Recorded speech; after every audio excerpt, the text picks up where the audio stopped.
The Adventures of Tom Sawyer by Mark Twain. Chapter 33. The Fate of Injun Joe. Within a few minutes the news had spread, and a dozen skiff-loads of men were on their way to McDougal's cave, and the ferry-boat, well filled with passengers, soon followed. Tom Sawyer was in a skiff that bore Judge Thatcher. When the cave door was unlocked, a sorrowful sight presented itself in the dim twilight of the place. Injun Joe lay stretched upon the ground, dead, with his face close to the crack of the door, as if his longing eyes had been fixed, to the latest moment, upon the light and the cheer of the free world outside. Tom was touched, for he knew by his own experience how this wretch had suffered. His pity was moved, but nevertheless he felt an abounding sense of relief and security now, which revealed to him in a degree which he had not fully appreciated before how vast a weight of dread had been lying upon him since the day he lifted his voice against this bloody-minded outcast. Injun Joe's bowie-knife lay close by, its blade broken in two. The great foundation beam of the door had been chipped and hacked through with tedious labor. Useless labor, too, it was, for the native rock formed a sill outside it, and upon that stubborn material the knife had wrought no effect. The only damage done was to the knife itself. But if there had been no stony obstruction there, the labor would have been useless still, for if the beam had been wholly cut away, Injun Joe could not have squeezed his body under the door, and he knew it. So he had only hacked that place in order to be doing something, in order to pass the weary time, in order to employ his tortured faculties. Ordinarily one could find half a dozen bits of candle stuck around in the crevices of this vestibule, left there by tourists, but there were none now. The prisoner had searched them out and eaten them. He had also contrived to catch a few bats, and these also he had eaten, leaving only their claws. The poor unfortunate had starved to death.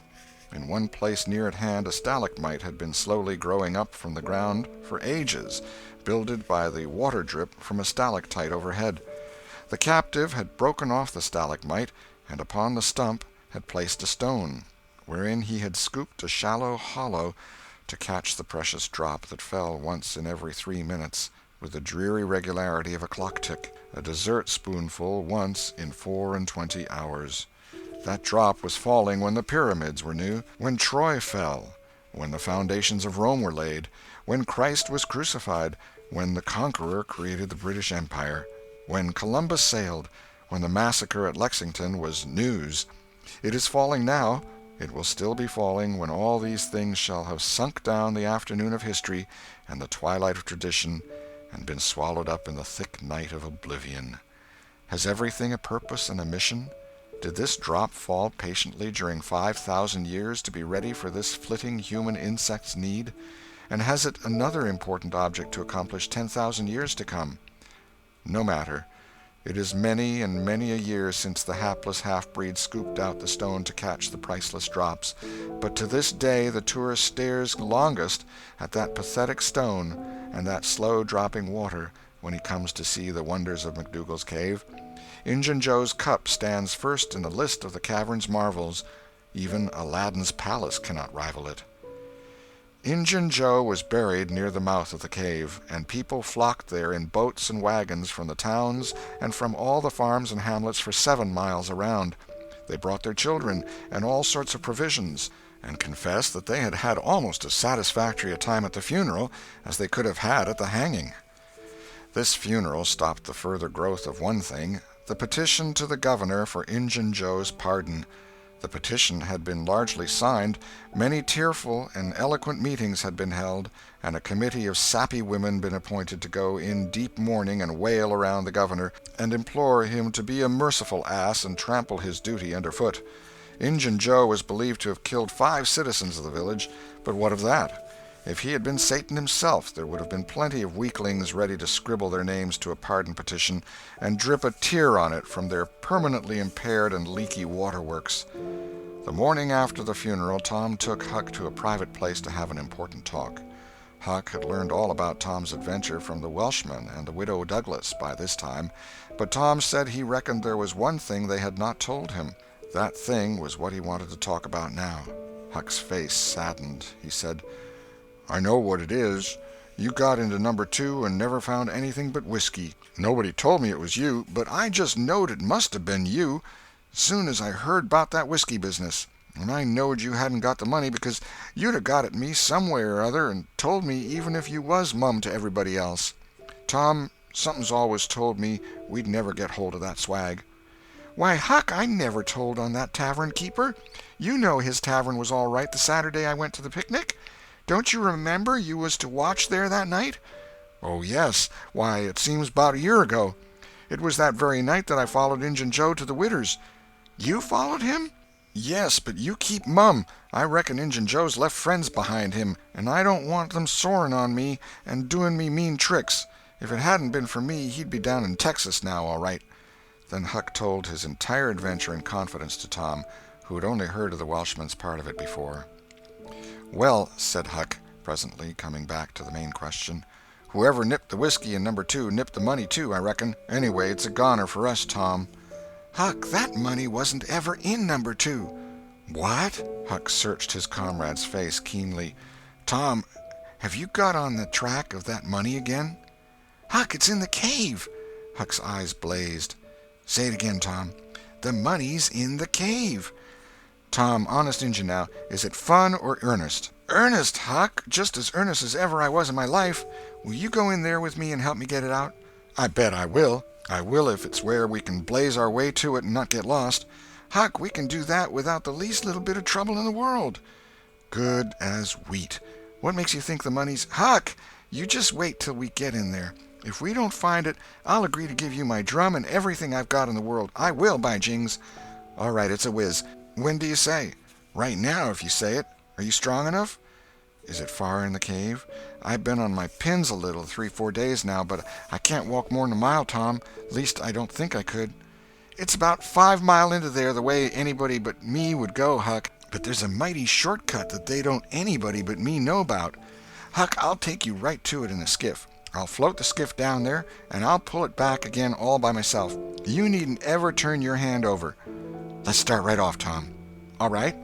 We want some bread and meat and our pipes, and a little bag or two, and 2 or 3 kite strings, and some of these newfangled things they call lucifer matches. I tell you, many's the time I wished I had some when I was in there before." A trifle after noon the boys borrowed a small skiff from a citizen who was absent, and got under way at once. When they were several miles below Cave Hollow, Tom said, "Now, you see this bluff here looks all alike all the way down from the cave hollow? No houses, no wood yards, bushes all alike. But do you see that white place up there where there's been a landslide? Well, that's one of my marks. We'll get ashore now." They landed. "Now, Huck, where we're a-standing, you could touch that hole I got out of with a fishing pole. See if you can find it." Huck searched all the place about and found nothing. Tom proudly marched into a thick clump of sumac bushes and said, "Here you are. Look at it, Huck. It's the snuggest hole in this country. You just keep mum about it. All along I've been wanting to be a robber, but I knew I'd got to have a thing like this, and where to run across it was the bother. We've got it now, and we'll keep it quiet. Only we'll let Joe Harper and Ben Rogers in, because of course there's got to be a gang, or else there wouldn't be any style about it. Tom Sawyer's gang. It sounds splendid, don't it, Huck?" "Well, it just does, Tom. And who'll we rob?" "Oh, most anybody. Waylay people, that's mostly the way." "And kill them?" "No, not always. Hive them in the cave till they raise a ransom." "What's a ransom?" "Money. You make them raise all they can off'n their friends, and after you've kept them a year, if it ain't raised, then you kill them. That's the general way, only you don't kill the women. You shut up the women, but you don't kill them. They're always beautiful and rich and awfully scared. You take their watches and things, but you always take your hat off and talk polite. They ain't anybody as polite as robbers. You'll see that in any book. Well, the women get to loving you, and after they've been in the cave a week or 2 weeks, they stop crying, and after that you couldn't get them to leave. If you drove them out, they'd turn right around and come back. It's so in all the books." "Why, it's really bully, Tom. I believe it's better'n to be a pirate." "Yes, it's better in some ways, because it's close to home and circuses and all that." By this time everything was ready, and the boys entered the hole, Tom in the lead. They toiled their way to the farther end of the tunnel, then made their spliced kite strings fast, and moved on. A few steps brought them to the spring. and Tom felt a shudder quiver all through him. He showed Huck the fragment of candle-wick perched on a lump of clay against the wall, and described how he and Becky had watched the flames struggle and expire. The boys began to quiet down to whispers now, for the stillness and gloom of the place oppressed their spirits. They went on, and presently entered and followed Tom's other corridors until they reached the jumping-off place. The candles revealed the fact that it was not really a precipice, but only a steep clay hill 20 or 30 feet high. Tom whispered, "Now I'll show you something, Huck." He held his candle aloft and said, "Look as far around the corner as you can. Do you see that? There, on the big rock over yonder, down with the candle smoke. Tom, it's a cross. Now, where's your number 2? Under the cross, hey? Right yonder's where I saw Injun Joe poke up his candle, Huck." Huck stared at the mystic sign a while, and then said with a shaky voice, "Tom, let's get out of here." "What? And leave the treasure?" "Yes, leave it. Injun Joe's ghost is round about there certain." "No, it ain't, Huck, no, it ain't. It would haunt the place where he died, way out at the mouth of the cave, 5 miles from here." "No, Tom, it wouldn't. It would hang around the money. I know the ways of ghosts, and so do you." Tom began to fear that Huck was right. Misgivings gathered in his mind, but presently an idea occurred to him. "Look here, Tuck, what fools we're making of ourselves. Injun Joe's ghost ain't a-going to come round where there's a cross." The point was well taken. It had its effect. "Tom, I didn't think of that. But that's so. It's luck for us, that cross is. I reckon we'll climb down there and have a hunt for that box." Tom went first, cutting rude steps in the clay hill as he descended. Huck followed. 4 avenues opened out of the small cavern which the great rock stood in. The boys examined 3 of them with no result. They found a small recess in the one nearest the base of the rock, with a pallet of blankets spread down in it. Also an old suspender, some bacon rind, and the well-gnawed bones of 2 or 3 fowls. But there was no money box. The lads searched and researched this place, but in vain. Tom said, "He said under the cross. Well, this comes nearest to being under the cross. It can't be under the rock itself, because that's set solid on the ground." They searched everywhere once more, and then sat down discouraged. Huck could suggest nothing. By and by Tom said, "Looky here, Huck, there's footprints and some candle grease on the clay about one side of this rock, but not on the other sides. Now, what's that for? I bet you the money is under the rock. I'm going to dig in the clay." "That ain't no bad notion, Tom," said Huck with animation. Tom's real Barlow was out at once, and he had not dug 4 inches before he struck wood. "Hey, Huck, you hear that?" Huck began to dig and scratch now. Some boards were soon uncovered and removed. They had concealed a natural chasm which led under the rock. Tom got into this and held his candle as far under the rock as he could, but said he could not see to the end of the rift. He proposed to explore. He stooped and passed under. The narrow way descended gradually. He followed its winding course, first to the right and then to the left, Huck at his heels. Tom turned a short curve by and by and exclaimed, "My goodness, Huck, looky here!" It was the treasure box, sure enough, occupying a snug little cavern, along with an empty powder keg, a couple of guns in leather cases, 2 or 3 pairs of old moccasins, a leather belt, and some other rubbish well soaked with the water drip. "Got it at last," said Huck, plowing among the tarnished coins with his hands. "My, but we're rich, Tom." "Huck, I always reckoned we'd get it. It's just too good to believe, but we have got it, sure. Say, let's not fool around here. Let's snake it out. Let me see if we can lift the box." It weighed about 50 pounds. Tom could lift it after an awkward fashion, but could not carry it conveniently. "I thought so," he said.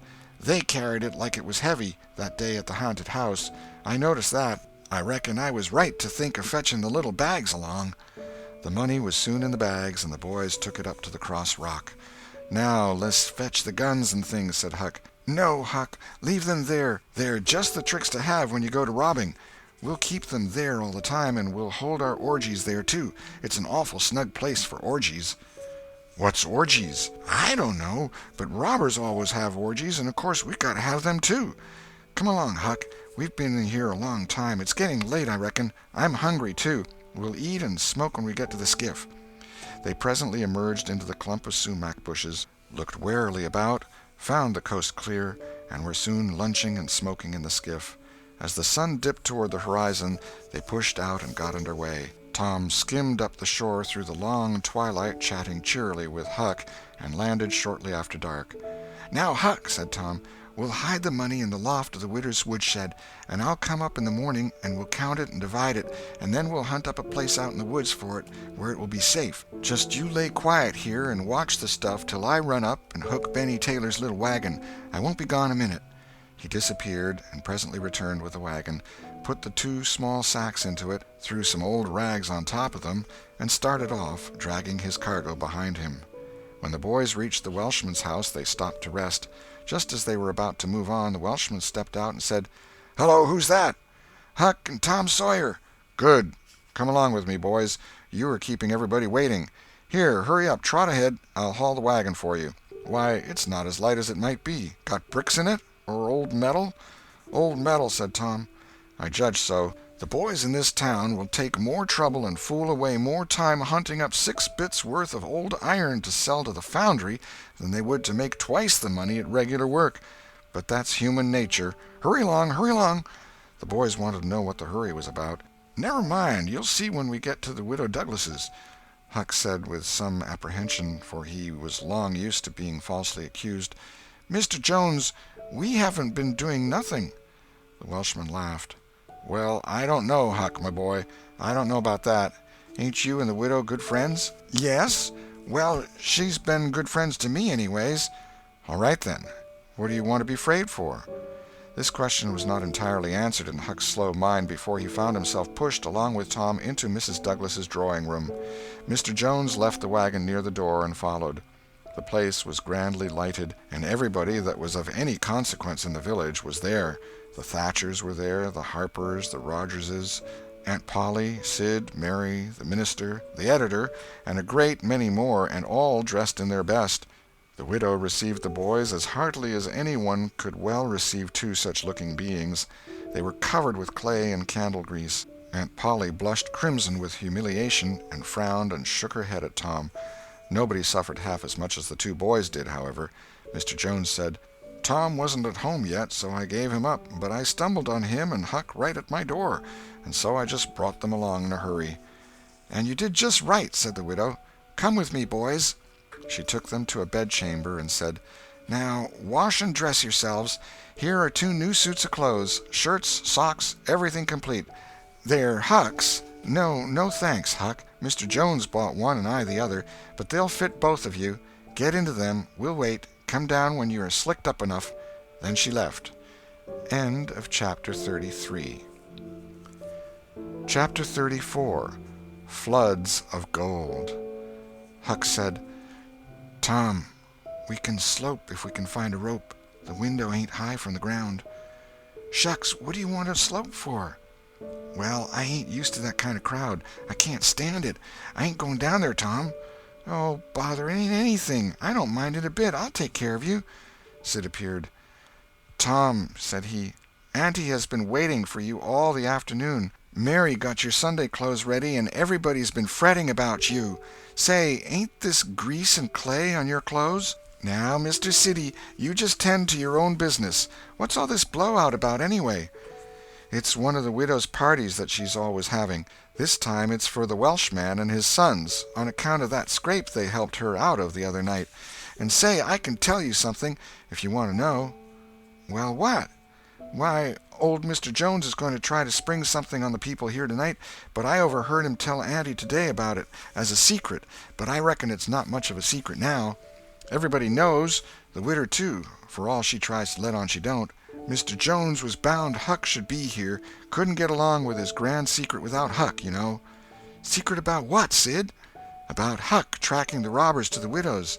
I reckon Mr. Jones was going to make a grand time over his surprise, but I bet you it will drop pretty flat." Sid chuckled in a very contented and satisfied way.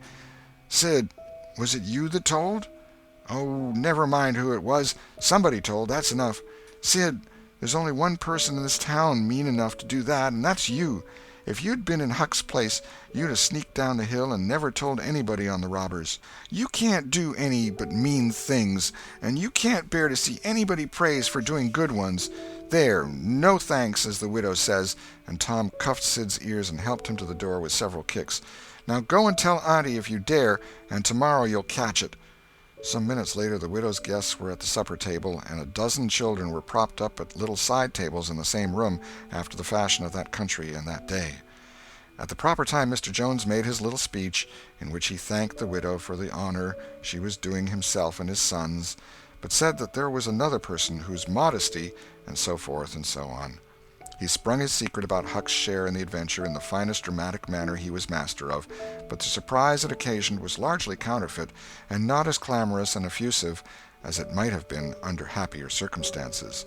However, the widow made a pretty fair show of astonishment, and heaped so many compliments and so much gratitude upon Huck that he almost forgot the nearly intolerable discomfort of his new clothes in the entirely intolerable discomfort of being set up as a target for everybody's gaze and everybody's laudations. The widow said she meant to give Huck a home under her roof and have him educated, and that when she could spare the money she would start him in business in a modest way. Tom's chance was come. He said, "Huck don't need it. Huck's rich." Nothing but a heavy strain upon the good manners of the company kept back the due and proper complimentary laugh at this pleasant joke, but the silence was a little awkward. Tom broke it. "Huck's got money. Maybe you don't believe it, but he's got lots of it. Oh, you needn't smile. I reckon I can show you.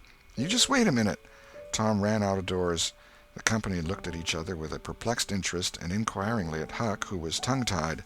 "Sid, what ails Tom?" said Aunt Polly. Well, there ain't ever any making of that boy out. I never—" Tom entered, struggling with the weight of his sacks, and Aunt Polly did not finish her sentence. Tom poured the mass of yellow coins upon the table and said, "There, what did I tell you? Half of it's Huck's and half of it's mine." The spectacle took the general breath away. All gazed. Nobody spoke for a moment. Then there was a unanimous call for an explanation. Tom said he could furnish it, and he did. The tale was long, but brimful of interest. There was scarcely an interruption from any one to break the charm of its flow. When he had finished, Mr. Jones said, "I thought I had fixed up a little surprise for this occasion, but it don't amount to anything now. This one makes it sing mighty small, I'm willing to allow." The money was counted. The sum amounted to a little over $12,000. It was more than anyone present had ever seen at one time before, though several persons were there who were worth considerably more than that in property. End of Chapter 34. Chapter 35. Respectable Huck Joins the Gang. The reader may rest satisfied that Tom's and Huck's windfall made a mighty stir in the poor little village of St. Petersburg. So vast a sum, all in actual cash, seemed next to incredible. It was talked about, gloated over, glorified, until the reason of many of the citizens tottered under the strain of the unhealthy excitement.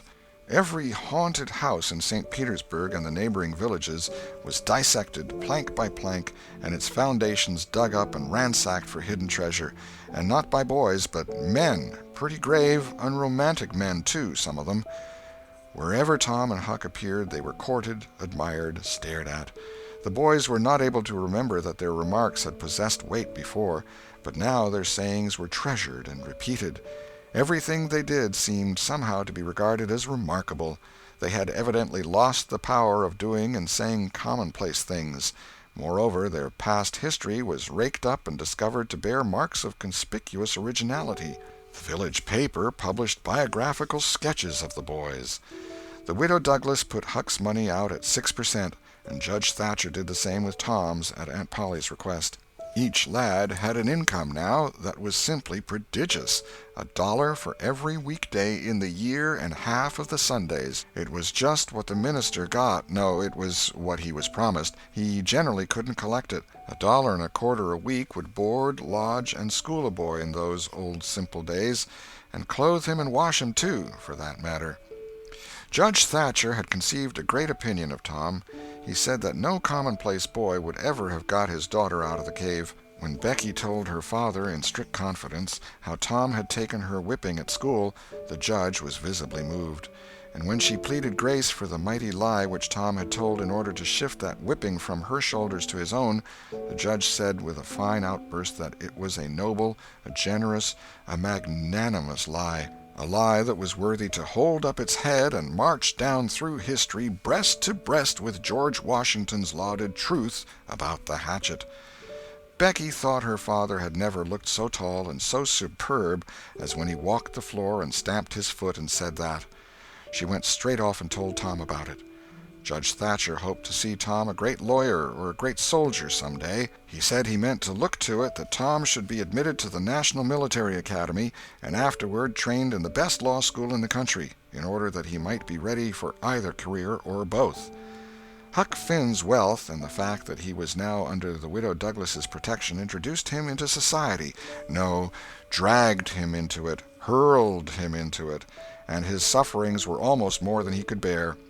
The widow's servants kept him clean and neat, combed and brushed, and they bedded him nightly in unsympathetic sheets that had not one little spot or stain which he could press to his heart and know for a friend. He had to eat with knife and fork, and had to use napkin, cup, and plate. He had to learn his book. He had to go to church. He had to talk so properly that speech was become insipid in his mouth. Whithersoever he turned, the bars and shackles of civilization shut him in and bound him hand and foot. He bravely bore his miseries 3 weeks, and then one day turned up missing. For 48 hours the widow hunted for him everywhere in great distress. The public were profoundly concerned. They searched high and low. They dragged the river for his body. Early the third morning, Tom Sawyer wisely went poking among some old empty hogsheads down behind the abandoned slaughterhouse, and in one of them he found the refugee. Huck had slept there. He had just breakfasted upon some stolen odds and ends of food, and was lying off now in comfort with his pipe. He was unkempt, uncombed, and clad in the same old ruin of rags that had made him picturesque in the days when he was free and happy. Tom routed him out, told him the trouble he had been causing, and urged him to go home. Huck's face lost its tranquil content and took a melancholy cast. He said, "Don't talk about it, Tom. I've tried it, and it don't work. It don't work, Tom. It ain't for me. I ain't used to it. The widder's good to me and friendly, but I can't stand them ways. She makes me get up just at the same time every morning. She makes me wash. They comb me all to thunder. She won't let me sleep in the woodshed. I got to wear them blamed clothes that just smothers me, Tom. They don't seem to let any air get through 'em somehow, and they're so rotten nice that I can't set down, nor lay down, nor roll around anywheres. I ain't slid on a cellar door for, well, it 'pears to be years. I got to go to church and sweat and sweat. I hate them ornery sermons. I can't catch a fly in there. I can't chaw. I got to wear shoes all Sunday. The widder eats by a bell. She goes to bed by a bell. She gets up by a bell. Everything's so awful regular a body can't stand it. Well, everybody does that, Huck." "Tom, it don't make no difference. I ain't everybody, and I can't stand it. It's awful to be tied up so, and grub comes too easy. I don't take no interest in victuals that way. I got to ask to go a-fishing. I got to ask to go in a-swimming. Derned if I hain't got to ask to do everything. Well, I'd got to talk so nice it wasn't no comfort. I'd got to go up in the attic and rip out a while every day to get a taste in my mouth, or I'd have died, Tom. The widder wouldn't let me smoke. She wouldn't let me yell. She wouldn't let me gape, nor stretch, nor scratch before folks." Then, with a spasm of special irritation and injury, "And dad fetch it, she prayed all the time. I never see such a woman. I had to shove, Tom, I just had to. And besides, that school's going to open, and I'd have got to go to it. Well, I wouldn't stand that, Tom. Looky here, Tom, being rich ain't what it's cracked up to be. It's just worry and sweat and a-wishing you was dead all the time. Now, these clothes suits me, and this barrel suits me, and I ain't ever going to shake 'em any more. Tom, I wouldn't ever got into all this trouble if it hadn't been for that money. Now you just take my share of it along with yourn, and give me a 10-center sometimes, not many times, because I don't give a dern for a thing 'thout it's tolerable hard to git, and you go and beg off for me with a widder." "Oh, Huck, you know I can't do that. 'Tain't fair. And besides, if you'll try this thing just a while longer, you'll come to like it." "Like it? Yes, the way I'd like a hot stove if I was to set on it long enough. No, Tom, I won't be rich, and I won't live in them cussed smothery houses. I like the woods, and the river, and hogsheads, and I'll stick to 'em, too. Blame it all, just as we've got guns and a cave and all just fixed to rob, here this dern foolishness has got to come up and spile it all." Tom saw his opportunity. "Looky here, Huck, being rich ain't going to keep me back from turning robber." "No? Oh, good licks. Are you in real deadwood earnest, Tom?" "Just as dead earnest as I'm a-sitting here. But, Huck, we can't let you into the gang if you ain't respectable, you know." Huck's joy was quenched. "Can't let me in, Tom? Didn't you let me go for a pirate?" "Yes, but that's different. A robber is more high-toned than what a pirate is, as a general thing. In most countries they're awful high up in the nobility, dukes and such. Now, Tom, hain't you always been friendly to me? You wouldn't have shut me out, would you, Tom? You wouldn't do that, now, would you, Tom?" "Huck, I wouldn't want to, and I don't want to, but what would people say? Why, they'd say, 'Humph, Tom Sawyer's gang, pretty low characters in it.' They'd mean you, Huck. You wouldn't like that, and I wouldn't." Huck was silent for some time, engaged in a mental struggle, and finally he said, "Well, I'll go back to the widder for a month and tackle it and see if I can come to stand it, if you'll let me belong to the gang, Tom." "All right, Huck, it's a whiz. Come along, old chap, and I'll ask the widder to let up on you a little, Huck. Will you, Tom, now, will you? That's good. If she'll let up on some of the roughest things, I'll smoke private and cuss private and crowd through or bust. When you going to start the gang and turn robbers?" "Oh, right off. We'll get the boys together and have the initiation tonight, maybe." "Have the which?" "Have the initiation." "What's that?" "It's to swear to stand by one another and never tell the gang's secrets, even if you're chopped all to flinders, and kill anybody and all his family that hurts one of the gang." "That's gay. That's mighty gay, Tom, I tell you." "Well, I bet it is. And all that swearing's got to be done at midnight in the lonesomest, awfulest place you can find. A haunted house is the best, and they're all ripped up now." "Well, midnight's good, anyway, Tom." "Yes, so it is. And you've got to swear on a coffin and sign it with blood." "Now that's something like. Why, it's a million times bullier than pirating. I'll stick to the widder till I rot, Tom, and if I get to be regular ripper of a robber, and everybody talking about it, I reckon she'll be proud she snaked me in out of the wet." Conclusion. So endeth this chronicle. It being strictly a history of a boy, it must stop here. The story could not go much further without becoming the history of a man. When one writes a novel about grown people, he knows exactly where to stop, that is, with a marriage. But when he writes of juveniles, he must stop where he best can. Most of the characters that perform in this book still live, and are prosperous and happy. Some day it may seem worthwhile to take up the story of the younger ones again, and see what sort of men and women they turned out to be. Therefore it will be wisest not to reveal any of that part of their lives at present. The End. This is the end of The Adventures of Tom Sawyer by Mark Twain.